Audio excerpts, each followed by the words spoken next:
Bismillahirrahmanirrahim. Assalamualaikum warahmatullahi wabarakatuh. 105,8 Radio Sip FM, inspirasi keluarga Anda.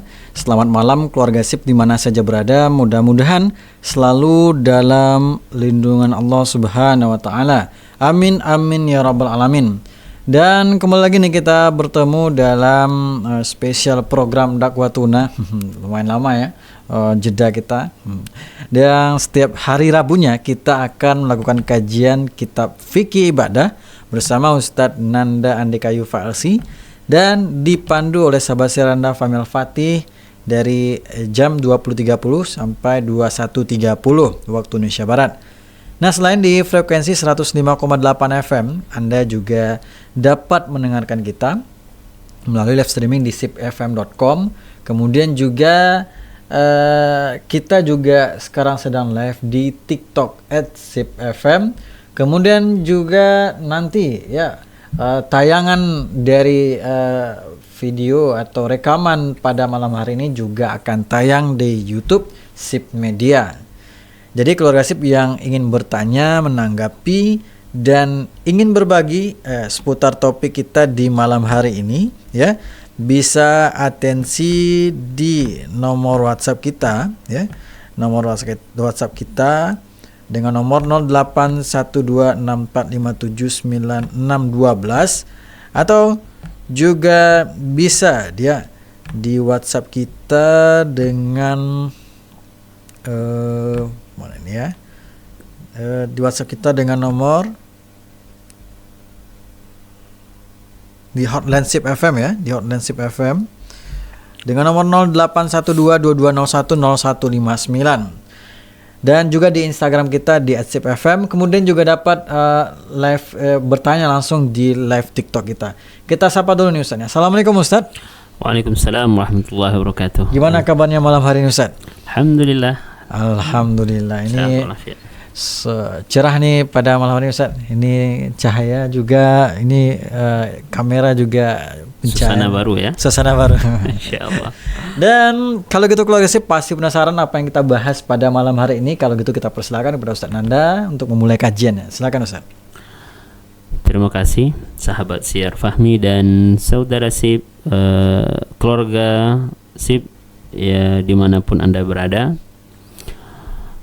Bismillahirrahmanirrahim. Assalamualaikum warahmatullahi wabarakatuh.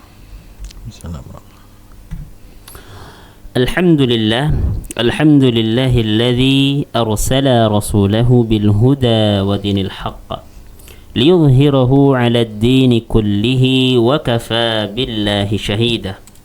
Fanashhadu an la ilaha illallah wahdahu la sharika lah ونشهد أن محمدا عبده ورسوله لا نبي ولا رسول بعده اللهم فصل وسلم وبارك على نبينا وحبيبنا الكريم نبينا محمد صلى الله عليه وسلم وعلى آله وصحبه ومن سار على نهجه إلى يوم القيامة. Baiklah keluarga Sip dimanapun Anda berada, ketemu lagi kita dalam pembahasan fikih yang mana tema kita hari ini insyaallah fikih ibadah, khususnya fikih salat. Dalam pembahasan kita pada malam hari ini insyaallah kita memiliki dua tema besar. Yang pertama definisi salat dalam bahasa maupun istilah. Yang kedua kedudukan salat dalam agama Islam yang akan kita sampaikan lebih kurang dalam 8 poin. Jadi kita harapkan 8 hal ini nanti di akhirnya kita bisa menyimpulkan bagaimana agungnya, bagaimana perhatian yang besar telah diberikan oleh agama Islam pada pelaksanaan ibadah salat itu sendiri. Keluarga Sip dimanapun Anda berada, mari kita langsung masuk pada pembahasan pertama kita, yaitu tentang definisi salat. Definisi salat kalau kita tinjau secara bahasa, maka salatun memiliki makna doa atau doa.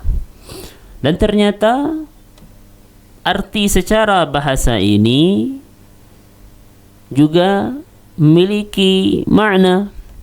Kalau kita lebih teliti dan jeli menghayati setiap bacaan-bacaan dalam salat kita, maka memang ternyata salat kita terdiri dari rangkaian doa-doa kebaikan untuk kehidupan kita. Karena itu bisa kita ingat ketika kita salat, maka sesungguhnya di kala itu kita sedang berdoa dan bermunajat kepada Allah. Bahkan dalam satu hadis dijelaskan bahwasanya dalam salat kita sedang langsung berkomunikasi, curhat kepada Allah Subhanahu wa taala dan memanjatkan doa-doa kita. Bahkan dalam sujud diriwayatkan bahwasanya posisi paling dekat antara hamba dengan Rabb-nya adalah di sujud-sujudnya. Maka disunnahkan kita untuk menambah doa selain doa yang termasuk dalam bacaan salat di sujud-sujud kita. Baiklah keluarga SIP dimanapun Anda berada, setelah kita membicarakan tentang arti secara bahasa, rasanya tidak sempurna kalau kita belum mengartikan salat secara istilah atau secara syariat Islam ini. Sebenarnya yang dimaksud dengan kata-kata salat apa? Salat dalam agama kita, agama Islam, merupakan ibadah yang terdiri dari rangkaian perkataan yang tadi kita sudah bahas, yang semua perkataan ini perkataan yang baik dan merupakan rangkaian dari doa. Juga selain perkataan yang termasuk dalam konteks salat, juga perbuatan yang secara khusus dilaksanakan, yang aturannya sudah ada, katanya ada aturannya, atau doanya sudah diajarkan oleh Rasul sallallahu alaihi wasallam. Walaupun dalam satu gerakan tidak hanya satu doa, itu kita bisa fahami. Contoh dalam iftitah kita, doa iftitah bukan hanya satu. Banyak hadis-hadis sahih yang menceritakan tentang jenis doa yang pernah dibacakan oleh Rasul sallallahu alaihi wasallam dalam iftitah. Kalau doa sebagaimana dicontohkan oleh Rasul, itu ada beberapa variasinya.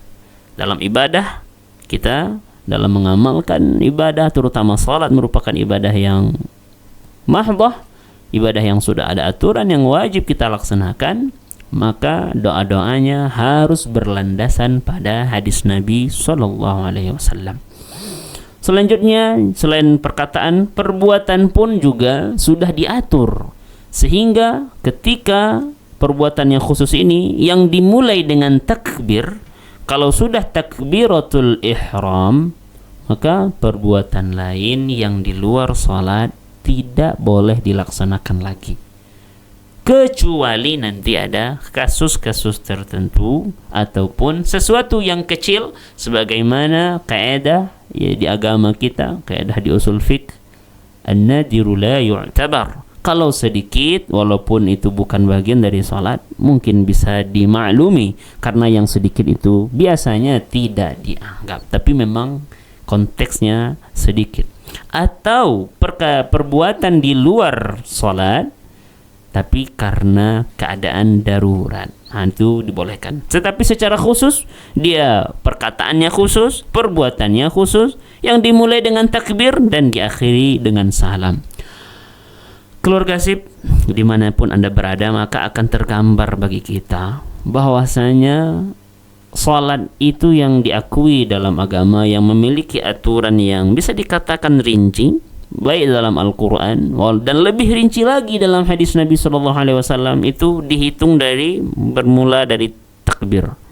Itu yang bagian gerakan yang nampak. Walaupun kita faham di rukun salat ada yang sebelum takbir itu niat, innamal a'malu binniyat, dan posisi berdiri. Tapi gerakan yang pertama dihitung dalam istilah salat, kata-kata salat itu adalah takbir. Nah, itu tidak boleh masuk lagi ke sampai kapan tidak boleh kegiatan di luar salat dikerjakan sampai salam.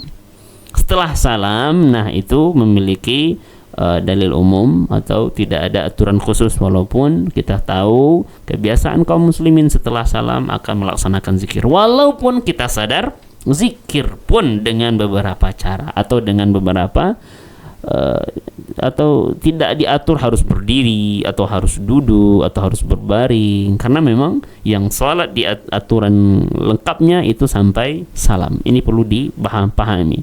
Dari takbiratul ihram sampai salam itu sudah ada aturan lengkap, baik bacaan maupun perbuatannya. Baiklah keluarga SIP, dimanapun Anda berada, rasanya kita sudah membahas satu hal ini. Selanjutnya kita akan sedikit bercerita tentang bab kedua atau pembahasan kedua, yaitu kedudukan salat dalam agama Islam. Untuk segmen pertama ini kita bahas 1 dari 8 terlebih dahulu, yaitu salat adalah tiang agama. Sebagaimana Nabi SAW pernah bersabda dalam hadis yang sahih yang diriwayatkan oleh Imam At-Tirmizi dalam kitab Al-Iman, bab ma jaa fi hurmati salah. Dalam kitab ini Imam Tirmizi meriwayatkan hadis Nabi yang berbunyi, Rasulullah SAW bersabda, Ra'sul amri al-islamu wa amuduhu as-salatu wa dharwatu sanamihi al-jihadu fi sabilillah. Yang artinya pangkal setiap sesuatu atau kepala segala urusan, ujungnya itu kepalanya adalah Islam. Yang utamanya itu adalah, yang mengomandoinya itu adalah Islam. Wa amuduhu, sedangkan tiang segala sesuatu dan tiang agama Islam adalah as-salat. Salat itu sendiri. Maka salat adalah tiang agama Islam. Yang ditegaskan dari hadis lain, bahkan kita mungkin hafal tentang rukun Islam. Setelah kita bersyahadat, maka selanjutnya diiringi dengan salat, karena dia merupakan tiang agama. Dalam hadis lain bahkan yang memiliki makna, barang siapa yang mendirikan salat, maka sungguhnya dia telah mendirikan agamanya. Dan barang siapa yang tidak menjaga salat atau meruntuhkan salat atau melalaikan salat dan meninggalkan salat, sesungguhnya ia telah meruntuhkan agamanya, karena memang agama Islam tiangnya itu adalah salat. Bahkan dalam hadis yang lain yang artinya pembeda antara engkau, yaitu kaum muslimin maksudnya, dengan non muslim adalah salat. Karena itu dijelaskan dalam hadis ini bahwasanya tiang agama kita yang membuat agama Islam bisa kokoh dalam hati seorang muslim adalah bagaimana ia memelihara salatnya. Baiklah keluarga SIP, dimanapun Anda berada, rasanya pembicaraan di segmen pertama ini kita cukupkan pada kedudukan pertama ini. InsyaAllah kita akan lanjutkan pembicaraan kita pada segmen kedua. Kita masih memiliki sekitar 7 poin pembicaraan lagi. Kita serahkan kembali kepada sahabat Syar Fahmi. Masya Allah, luar biasa ya untuk di segmen pertama keluarga SIP. Dan seperti yang disampaikan oleh Ustaz Anda, kita akan lanjutkan kembali di segmen kedua dan kita rehat sejenak. 105,8 Radio SIP FM, inspirasi keluarga Anda. Keluarga SIP, kita lanjutkan kembali di segmen kedua dalam kajian Kitab Fikih Ibadah kali ini bersama Ustaz Nanda Andika UVLC, dan pembahasannya tentang sholat ya. Dan kita lanjutkan kembali. Silakan Ustaz. Terima kasih sahabat Syar Fahmi dan keluarga SIP dimanapun Anda berada. Kita lanjutkan pada topik kedudukan salat dalam agama Islam. Kita sudah bahas yang pertama bahwasanya salat adalah tiang agama, dan kita masuk pada pembahasan yang kedua, yaitu salat adalah ibadah pertama yang diwajibkan oleh Allah Subhanahu wa taala, yang perintahnya langsung dijemput oleh Nabi Muhammad SAW dalam peristiwa yang besar yang dikabarkan dalam Al-Quran, Subhanalladzi asra bi'abdihi layla minal masjidil harami ilal masjidil aqsa alladzi barakna haulahu linuriyahu min ayatina. Dalam ayat ini, dalam surah Al-Isra ini dikabarkan bahwasanya Allah Subhanahu wa taala telah menceritakan bahwasanya Allah telah mengisrakan perjalanan yang kalau hitungan logika mustahil, dari Masjidil Haram kota Mekah sampai ke Masjidil Aqsa di Palestina, yang tembus dalam satu malam dengan teknologi di zaman Rasul sallallahu alaihi wasallam, itu sesuatu yang mustahil. Tapi inilah peristiwa besar. Tak hanya sampai di bumi Palestina, bahkan Allah angkat ke langit, Allah mi'rajkan, dan di skala itulah ditemui Rasulullah SAW mendapatkan perintah pelaksanaan salat. Hal ini diriwayatkan dalam hadis oleh Imam Ahmad, Imam Nasai, dan Imam Tirmizi oleh dari sahabat Anas bin Malik, yang beliau bersaksi bahwasanya pada mulanya salat difardukan kepada Rasulullah sallallahu alaihi wasallam pada malam Mi'raj sebanyak 50 kali. Dalam sejarah tercatat, awalnya beliau terima 50 sampai turun di langit ke-6 bertemu dengan Nabiullah Musa, yang awalnya ketika naik bertemu beliau, lalu Nabi Musa bertanya, "Apa yang engkau terima dari Tuhanmu?" Rasulullah SAW menjelaskan, Allah mewajibkan salat 50 kali sehari semalam. Nabi Musa yang sudah merasakan dakwah dengan Bani Israel memberikan saran dan nasihat kepada Rasulullah SAW, kembalilah kepada Allah Subhanahu wa taala dan minta keringanan, karena umatmu akan berat melaksanakan salat 50 kali sehari semalam.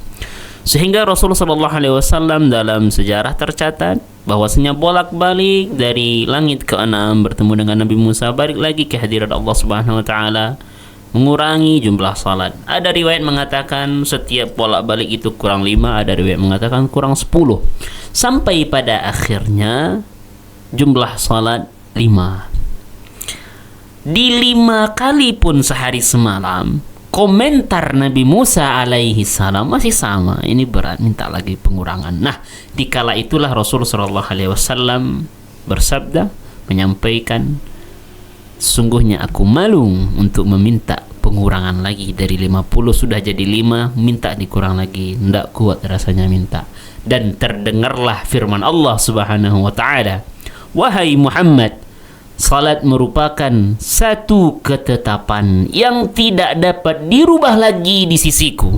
Jadi dah 5 kali sehari semalam. Tapi Allah jelaskan, dengan mengerjakan salat 5 waktu saja, engkau tetap memperoleh pahala salat yang sama sebagaimana engkau diwajibkan pertama, yaitu 50 kali sehari semalam. Begini agungnya Allah Subhanahu wa taala menilai pahala salat. Walaupun pelaksanaan salat 5 kali sehari semalam, tetapi di sisi Allah untuk salat tetap nilainya dilaksanakan 50 kali sehari semalam. Nilainya adalah nilai pahalanya besarnya seperti mengerjakan 50 kali salat sehari semalam. Dan itulah yang sebenarnya perintah pertama dari Allah Subhanahu wa taala yang dicatat di hadis sahih. Baiklah keluarga SIP yang dimuliakan Allah, setelah yang pertama salat yang agama, yang kedua salat yang pertama kali diwajibkan bahkan langsung perintahnya, yang ketiga yang menggambarkan kedudukan yang tinggi yang diterima oleh salat dalam agama kita adalah bahwasanya salat adalah amalan yang pertama kali akan dihisab pada hari kiamat yang berkaitan dengan badan. Jadi amalan badan yang pertama kali akan ditanya itu adalah salat. Sebagaimana tercatat dalam riwayat yang berbunyi, awwalu ma yuhasabu bihil abdu yawmal qiyamah as-salah. Yang pertama yang akan dihisab, dipertanggungjawabkan, ditanya secara rinci oleh Allah Subhanahu wa taala kepada hambanya adalah amalan salat dulu. Jadi kalau banyak variasi amalan yang kita kerjakan, yang akan ditanya terlebih dahulu berkaitan dengan amalan badan, salatnya. Fa in saluhat saluha sa'iru amalih. Kama qala Nabi, kalau salatnya nilainya baik, maka di sisi Allah yang lain pun baik nilainya. Karena memang salah satu fadilah salat, inna salata tanha 'anil fahsya'i wal munkar. Salat bisa membersihkan jiwa kita dari potensi-potensi kefasikan, dari potensi-potensi fahsya dan potensi-potensi kemungkaran yang membuat sekalian amalan yang lain berikutan jadi baik ketika salat kita baik. Wa in fasadat fasada sa'iru amalih. Sebaliknya, kalau salat nilainya kurang baik, salatnya berantakan, salatnya buruk, banyak pun jenis amalan yang lainnya, maka buruknya salat mempengaruhi buruknya amalan-amalan yang lainnya. Bahkan karena itulah, kalau seandainya salat masih bermasalah, maka rentan akan terjadi permasalahan dalam ibadah-ibadah yang lainnya. Dan kita lihat, ketika salat sudah baik, maka akan membuka peluang untuk baik pula dalam amalan-amalan ibadah yang lainnya. Karena itu, inilah gambaran kedudukan yang tinggi yang diterima oleh salat, pelaksanaan ibadah salat dalam agama Islam, yang bisa mempengaruhi nilai dan kualitas amalan-amalan yang lainnya, dan besok di hari kiamat merupakan pembuka hisab, pembuka pertanggungjawaban amal. Sebelum ditanya yang lain, ditanya dulu ibadah salatnya bagaimana. Baiklah, yang keempat adalah salat merupakan pesan terakhir yang selalu diulang-ulang dan diingatkan oleh Rasul sallallahu alaihi wasallam kepada umat beliau menjelang wafat beliau. Ketika beliau hidup, beliau sering menasihati sahabat dengan memelihara salat. Bahkan beliau contohkan, beliau menjadi role modelnya, beliau menjadi tuntunan utamanya, uswah, qudwah utama kaum muslimin di kala itu dalam penjagaan salat. Itu beliau ulang-ulang untuk pelaksanaan, meningkatkan kualitas salat. Beliau contohkan pelaksanaan salat terbaik. Bahkan sampai beliau kalau pelaksanaan salat bisa saja kaki beliau bengkak karena lamanya memelihara salat. Bisa saja Al-Quran beliau baca panjang-panjang, berlama-lama membaca Al-Quran dalam salat beliau tanpa terganggu kekhusyukan. Dan akhirnya sebelum beliau wafat pun beliau nasihati untuk menjaga salat. Beliau berwasiat di akhir-akhir nyawa beliau. Bahkan ada istri beliau di samping beliau, tapi wasiat untuk sholat ternyata lebih mengambil peran penting. Di akhir-akhir hayat beliau, bahkan beliau pun juga memberikan nasihat, jagalah sholat, jagalah sholat. Sabda beliau, jagalah sholat. Beliau ulang-ulang, jaga sholat. Nah, inilah kedudukan keempat, pentingnya ibadah salat dalam tuntunan ajaran agama Islam. Keluarga SIP dimanapun Anda berada, segmen kedua ini kita tutup dengan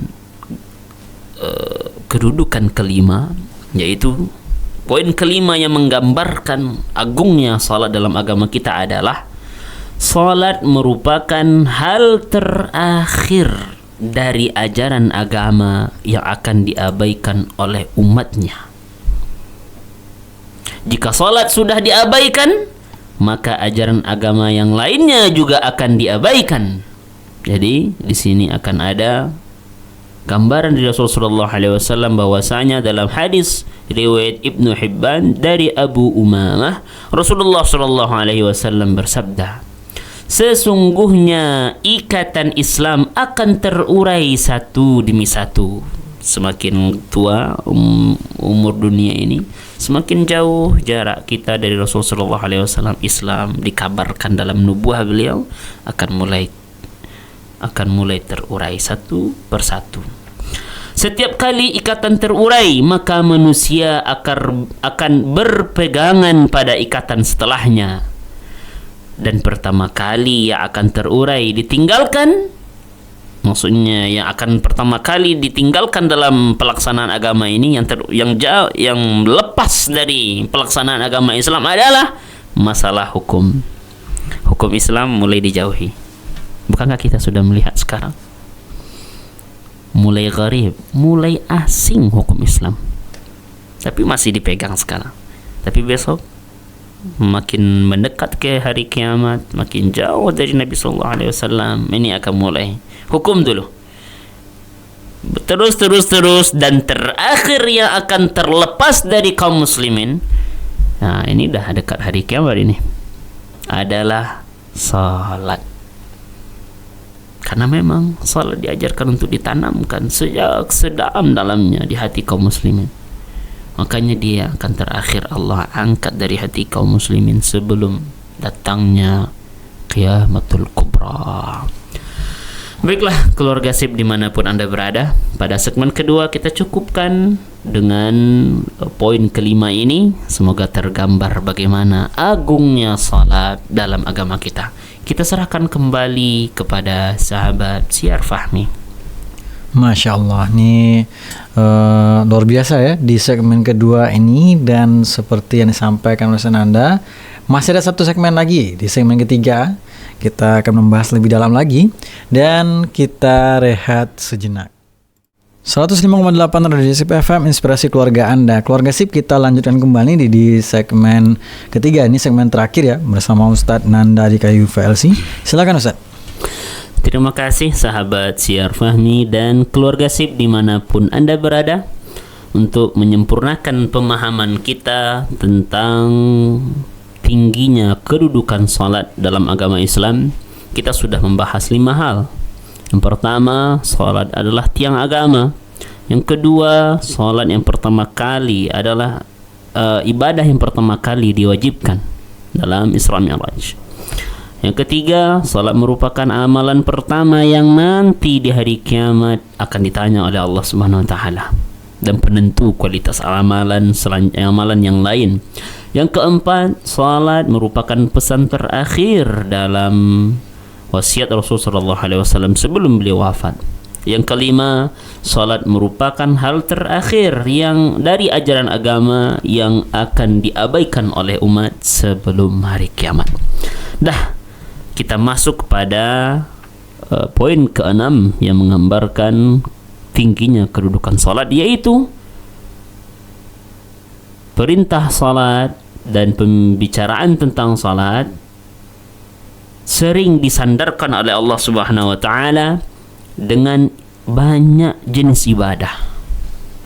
Jadi ketika Allah memerintahkan salat, di sana juga ternyata ada perintah tentang ibadah yang lain.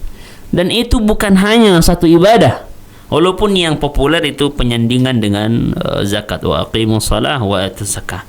Tapi ternyata kalau kita jeli mentadaburi ayat-ayat Al-Quran, ternyata ada beberapa amal soleh yang disandingkan dengan salat. Saking berpengaruhnya salat pada amal-amal yang lainnya, saking pentingnya salat, disuruh untuk berzikir, Allah juga perintahkan salat dalam ayat tersebut. Disuruh untuk zakat, ada perintah salat dalam ayat tersebut. Kita bacakan contoh ayat tentang yang menggabungkan perintah salat dan zikir. Ketika Allah Subhanahu wa taala berfirman dalam surat Al-A'la ayat 14 dan 15, qad aflaha man tazakka wa dzakara asma rabbih fasalla. Zikir dan salat disandingkan dekat ayat ini. Atau dalam ayat lain dalam surat Taha ayat ke-14, wa aqimis salata lidzikri. Aqimis salata lidzikri. Tidak hanya dengan zikir, sebagaimana disampaikan tadi, berulang kali ayat-ayat menceritakan tentang salat dan zakat. Wa aqimus salata wa atuz zakata dalam surah Al-Baqarah ayat 110. والمقيمون الصلاة والمقيمو الصلاة والمؤتو الزكاة. Ya, berdekatan antara mendirikan salat dengan zakat. Tak hanya dengan zakat, dengan sabar pun. Wasta'inu bis-sabri was-salah. Disandingkan dengan sabar. Juga dengan berkurban dia ketika proses haji.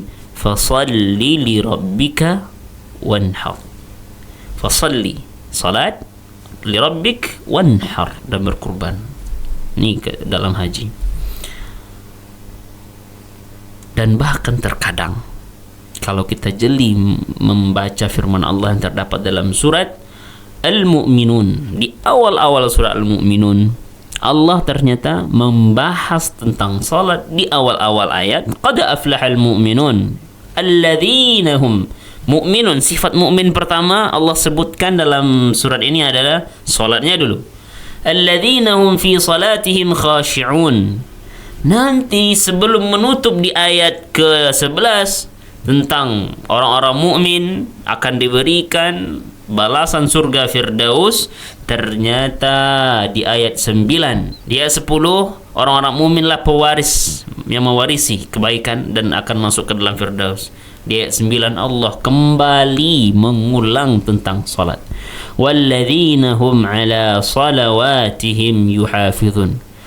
Awal sifat mukmin tentang salat, habis itu disebutkan yang lain tentang zakat, menjaga kemaluan, dan seterusnya, dan nanti diakhiri lagi tentang salat.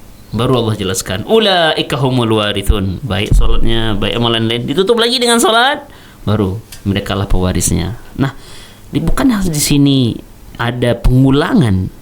Kenapa kok diulang lagi? Di awal kan sudah disebutkan tentang salat. Ini disebut lagi tentang salat. Kenapa? Jawabannya balik ke tema kita. Karena tingginya kedudukan salat dalam ajaran agama Islam.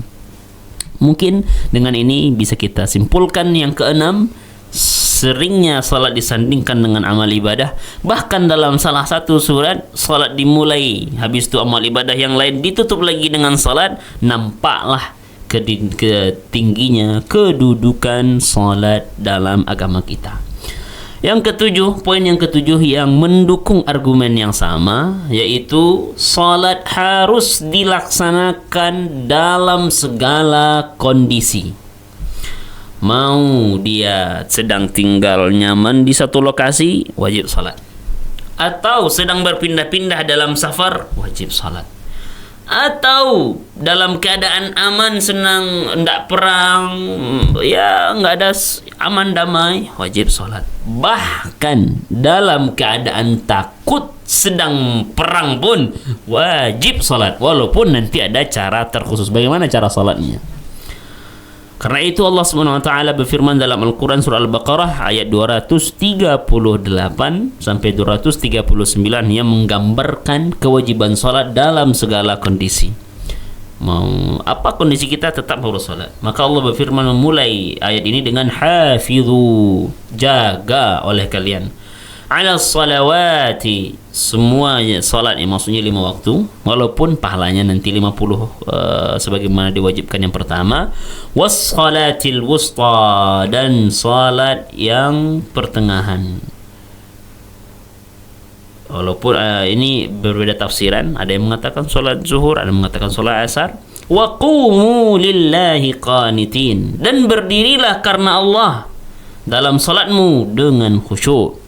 Fa in khiftum, nah masuk lagi, kalaupun kalian takut, maksudnya itu dalam keadaan takut, dalam keadaan bahaya, mungkin sedang perang, mungkin sedang ada kondisi, tapi waktu salat masuk, farijalan aw rukbana, tetap harus melaksanakan salat tergantung kondisi yang bisa. Contoh, sedang berjalan nih, salat sambil berjalan, maksudnya sambil berjalan, farijalan aw rukbana, atau salat dalam keadaan berkendara, di atas kendaraan salatnya. Itu kondisinya. Kan itu sudah terdesak, itu kita sudah di atas kendaraan, tidak boleh meninggalkan salat, tidak boleh, tetap harus salat. Ini kan turun perintah ini bukan dalam keadaan nyaman naik pesawat. Turun perintah ini ketika kendaraannya adalah onta. Di atas onta, bawa onta, tetap sholat. Kalau sudah masuk tuh sholat, laksanakan sholat. Karena kewajiban sholat tidak gugur apapun kondisinya. Selagi masih sanggup, laksanakan. Fa'idha amintum, kalau balik lagi nanti, kalau memang tadi kan dalam keadaan mencekam, bisanya sambil berbaring, saat berbaring. Ini sedang umpamanya dalam perang, sedang bersembunyi di semak-semak, masuk waktu sholat. Kalau seandainya berdiri ya nampak. Sholat bagaimana? Ya berbaring sholatnya. Ini perang, tetap harus sholat. Fa'idha amintum, kalau sudah kembali lagi aman, fadhkurullaha kama 'allamakum ma lam takunu ta'lamun. Maka sholat lagi dengan sebagaimana yang diajarkan. Kayak gitu. Bahkan tidak sanggup berdiri, Ustaz. Kita aman, tapi sakit, Ustaz. Duduklah. Anak obesitas, Ustaz. Tetap keluarga sip yang dimuliakan Allah. Tidak sanggup anak berdiri, Ustaz. Tapi anak tidak sakit apa-apa, Ustaz. Cuman nggak bisa aja. Ya duduk. Anak berdiri bisa, Ustaz. Tapi kalau dah sujud, tidak sanggup berdiri, Ustaz. Berdiri dulu. Nanti pas rukuk biasa, i'tidal biasa. Mau sujud, duduk di atas kursi lagi. Karena ada orang itu yang dia nggak sanggup dari bawah ke atas tuh, nggak bisa, harus pegangan yang lumayan kuat. Makanya dia semampu dia. Yang jelas apapun kondisi dia, selagi masih sadar, sholat wajib dikerjakan. Nggak duduk berbaring, mereng kiri, maksudnya mereng kanan tentunya. Dia cuma bisa mereng kanan, saat ya mereng kanan. Atau mereng kiri, Ustaz. Ya cuma bisa seperti itu. Mungkin ada kondisinya sebelah kanan tidak bisa. Ya kayak gitu dia. Seperti itulah gambaran kewajiban salat yang tidak gugur dalam segala kondisi. Bahkan mungkin kalau kita boleh flashback dulu dan kita berlindung kepada Allah, semoga tidak terulang pengalaman berat ini ketika masa-masa Covid. Sudah harus dipakai pakaian lengkap untuk perlindungan diri, yang itu harganya mahal. Tetap harus sholat. Ini bertarung dengan nyawa kan, katakan. Kalau seandainya lepas apa ini nanti masuk kuman, kita yang kena Covid, meninggal kita. Ada yang seperti itu dulu kejadiannya. Tapi tetap sholat harus dikerjakan. Nah, di sini tergambarlah bagi kita bagaimana kemuliaan sholat. Baik, kita masuk pada poin selanjutnya yang masih menceritakan tentang kemuliaan sholat. Allah Subhanahu wa taala memberikan ancaman bagi mereka yang meninggalkan sholat. Bahkan ancaman ini juga ada yang bisa bukan dikatakan sekedar, tapi ini lalai pun sholat, ada ancaman neraka. Sebagaimana dalam surah Maryam dijelaskan, فَخَلَفَ مِنْ بَعْدِهِمْ خَلْفٌ أَضَاعُوا الصَّلَاةَ وَاتَّبَعُوا الشَّهَوَاتِ. Yang meninggalkan salat, yang efeknya kalau sudah meninggalkan salat mudah mengikuti hawa nafsu, fasawfa yalqawna ghayya. Akhirnya mereka akan menemui kesesatan. Atau orang yang lalai dalam salat, fawailul lil musallin. Celaka orang-orang yang salat. Wow, tapi bukan yang mengerjakan salat yang celaka.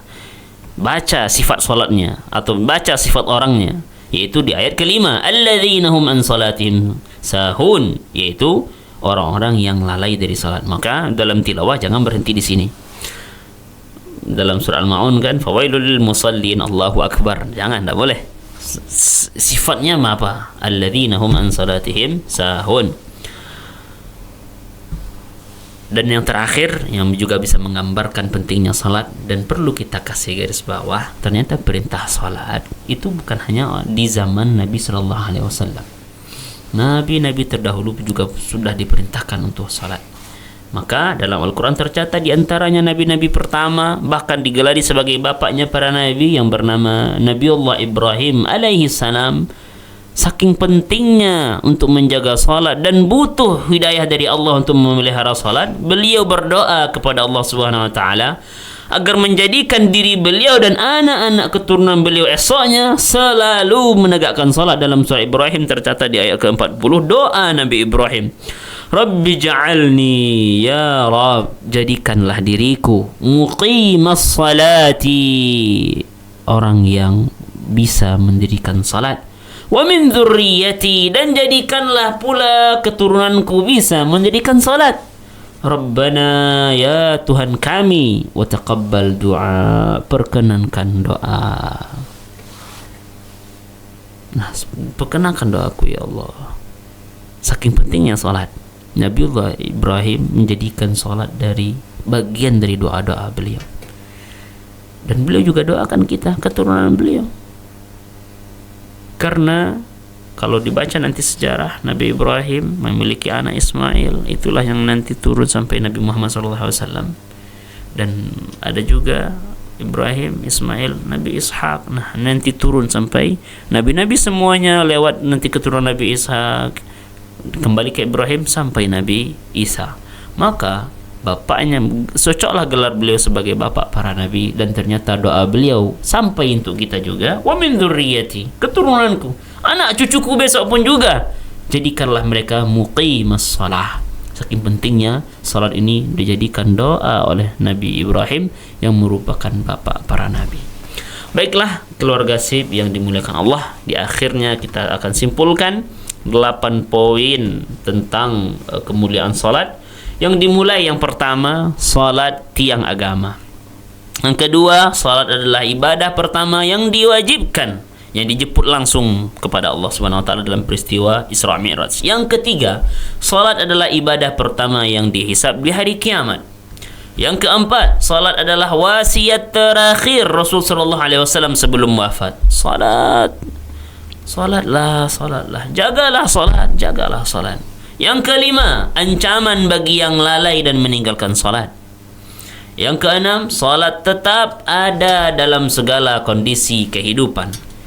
Yang ketujuh, salat tetap ada. Salat merupakan, atau salat disandingkan dengan amalan-amalan yang lainnya seperti zikir, zakat dan sebagainya. Dan yang terakhir, yang kedelapan, salat adalah bagian dari doa Nabi Ibrahim alaihissalam. Itu lebih kurang 8 poin yang dengan ini tergambarlah bagi kita bagaimana mulia salat. Dan semoga hal ini bisa meningkatkan keimanan kita dan membuat kita bisa memelihara salat-salat kita, karena ra'sul amril Islam wa amuduhus salah. Salat tiang agama kita, yang mendirikan salat mendirikan agamanya, yang melalaikan dan meninggalkan salat meruntuhkan agamanya. Aqulu qawli hadza wa nastaghfirullah li wa lakum wa lisairil muslimin wal muslimat. Kita cukupkan sampai di sini. Sekiranya ada yang salah dalam penyampaian, kepada yang mendengarkan, keluarga SIP dimanapun Anda berada, kami minta maaf, dan kepada Allah kita mohon ampun. Astaghfirullahaladzim, astaghfirullahaladzim, astaghfirullahaladzim. Subhanakallahumma wa bihamdika, nashhadu an la ilaha illa anta, nastaghfiruka wa natubu ilaik. Assalamualaikum warahmatullahi wabarakatuh. Waalaikumsalam warahmatullahi wabarakatuh. Wah, tidak terasa ya kita sudah berada di penghujung spesial program dakwah tuna nih keluarga SIP ya.